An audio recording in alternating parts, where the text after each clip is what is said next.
आप सभी को संविधान दिवस की बहुत बहुत शुभकामनाएं। ये जो 26 नवंबर आ रहा है उसको संविधान दिवस मनाया जाएगा।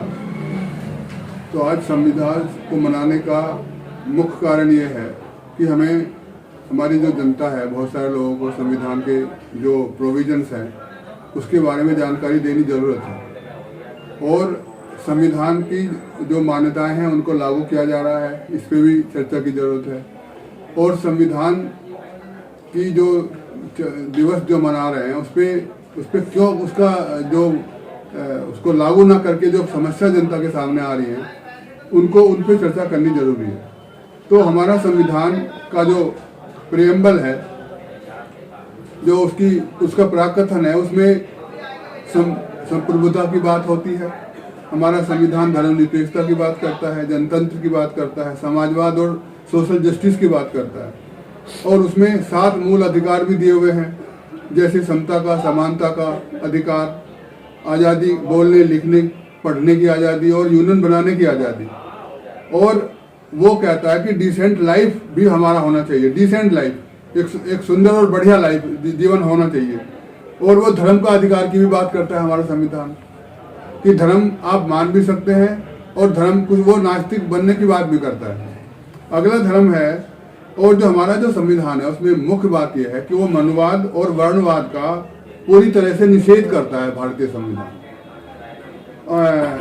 अब जो उसमें संविधान में कि जब पूरी उसको, वैसे तो बहुत बड़ा ग्रंथ है वो, हमारा एक बहुत बड़ी पुस्तिका है, लेकिन उसकी कुछ मुख्य बातों पे हम बात करते हैं कि स्टेट की, ये तो जो हमारे मूलभूत अधिकार हो गए वो बात हुई। दूसरा, स्टेट की क्या ड्यूटीज हैं, स्टेट की क्या ड्यूटी, राज्य के क्या कार्य हैं। तो उनमें सबसे पहला राज्य का कार्य है कि हमारा जो राज्य है, आर्टिकल 38 वो कहता है कि सामाजिक, आर्थिक और राजनीतिक न्याय उपलब्ध कराएगा और जनता का कल्याण करेगा। तो इस पे गौर करने की बात है कि आर्थिक, सामाजिक और राजनीतिक कल्याण होना चाहिए जनता का। दूसरा, अगला आर्टिकल 38 वो कहता है कि सबके लिए पर्याप्त जीवन, मतलब डिसेंट लाइफ, सफिशिएंट लाइफ, किसके लिए? औरतों के लिए, मर्दों के लिए।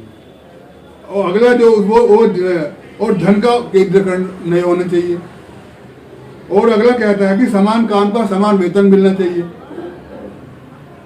तो ये बातें हमारा आर्टिकल कहता है। आर्टिकल 39A सस्ता और सुलभ न्याय की बात करता है। वो कहता है कि जनता को सस्ता और सुलभ न्याय, कम समय में, कम कीमत में न्याय मिलना चाहिए।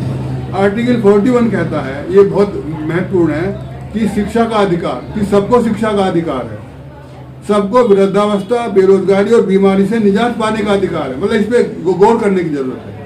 अगला आर्टिकल 43 कहता है कि living wage to the all workers, कि उनको अच्छा वेतन मिलना चाहिए।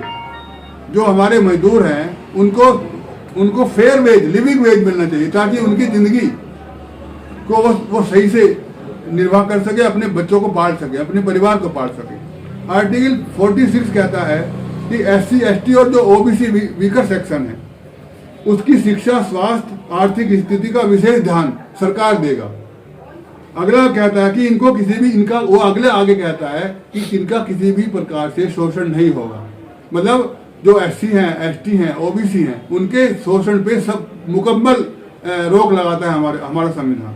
अगला जो जरूरी बात है, फंडामेंटल ड्यूटीज, आर्टिकल 51A, उसमें वो कहता है हमारा आर्टिकल 51 कि सबकी कॉमन ब्रदरहुड, साझी संस्कृति, हम इंडियन, सारे इंडियन भाई हैं, कॉमन, हम भ्रातृता है हमारे अंदर। दूसरा, साझी संस्कृति, कि कॉमन कल्चर, जो हमारी लिगेसी है वो कॉमन है, इसमें हिंदू और मुसलमान सब मिलकर साथ रहेंगे। अगला कहता है वैज्ञानिक संस्कृति, विवेक और मानवतावाद और जांच पड़ताल करने की चेतना का विकास हो। मतलब ये बहुत महत्वपूर्ण बातें हैं। वो क्या कहते हैं कि वैज्ञानिक संस्कृति, विज्ञान पे हमारा जो सोच समझ होनी चाहिए वो विज्ञान पे आधारित होनी चाहिए और मानवतावाद पे होनी चाहिए। ये नहीं कि छोटा बड़ा की बात नहीं होती है इसमें, कि मानव सबसे ऊपर है। अगला वो कहता है कि जांच पड़ताल, इंक्वायरी करो, डिस्कवर करो, इसको इस चेतना को आगे बढ़ाओ। ये हमारा संविधान बात करता है। अगला बात है, अब समस्या ये है कि संविधान, बहुत बड़ी बड़ी बातें संविधान में लिखी हुई हैं और सच में अगर संविधान को हम पढ़ें तो वो मानव कल्याण की बातें करता है। लेकिन आज समस्या ये है, आज़ादी के 77 साल बाद, कि समस्याएं बढ़ रही हैं। आज हकीकत क्या है? सबसे ज़्यादा बेरोजगार हमारे देश में। संविधान के इतने सब जो संविधान बातें करता है, जो संविधान अधिकार देता है और स्टेट की ड्यूटी बताता है, स्टेट के कर्तव्य बताता है, उसके बावजूद भी सबसे ज्यादा बेरोजगार इंडिया में है। ये और जो आज जो हो रहा है, आज की जो हो रहा है कि प्रियम्बल जो प्राकथन है उस पर सबसे बड़ा हमला हो रहा है। अगला क्या है कि जो जनतंत्र है उसको धनतंत्र में बदल दिया गया है। आज गरीब आदमी चुनाव लड़ने की स्थिति में बिल्कुल नहीं रह गया है। अगला क्या हो रहा है कि जो समाजवादी मूल्य हैं उनको सरकार ने बिल्कुल नाकाम कर दिया, उनकी उपेक्षा कर दी है। और जो हमारा संविधान धर्मनिरपेक्षता की बात करता है, वो कहता है धर्मनिरपेक्षता के माने हैं, जो हाई कोर्ट ने और सुप्रीम कोर्ट ने बहुत सारी जजमेंट दिए हैं, उनमें वो सुप्रीम कोर्ट कहती है कि राज्य का कोई धर्म नहीं होगा, राज्य किसी धर्म से भेदभाव नहीं करेगा। लेकिन हमारी सरकार ने धर्मनिरपेक्षता के मूल्यों को बिल्कुल त्याग दिया है और संविधान जिन धर्म निरपेक्ष मूल्यों की बात करता है, सरकार ने उनको बिल्कुल रोन दिया है, उनको बिल्कुल त्याग दिया है।